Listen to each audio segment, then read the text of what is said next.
Gestir þess að ný nóvella og þetta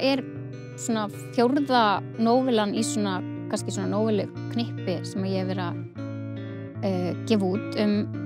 konur og ketti og það þá myrkrið milli stjarnanna, urðarhvarf, mandla og gestir og ég myndi segja að þessar bækur eigi mjög margt sameiginlegt þó það séu ólíkar og hún fjallar konu sem heitir Unnur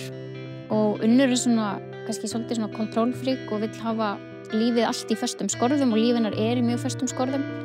og svo lendir hún í því að köttur flytur eiginlega inn til hennar og gýtur kettlingi í rúmið hennar og þannig kynnist hún eiganda kattarins sem heitir Ásta og kötturinn og Ásta svona eiginlega ryðjast inn í líf Unnar og umturna því og sko Unnur ein af þeim að því hún svo skipuleg að hún meira sér búin að velta fyrir sér sko hvernig best að losa sig við lík ef hún skildi einhvern tímann þurfa að gera það og það endar eiginlega með því að hún þarf að gera það í þessari bók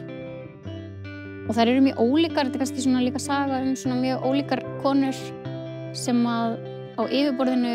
maður myndi halda að ættu kannski ekki rosa margt sameiginlegt og en svo tekst svona mjög falleg vinátta á milli þeirra. Þannig að þetta svona blóðug saga vináttu kannski. Forlagið.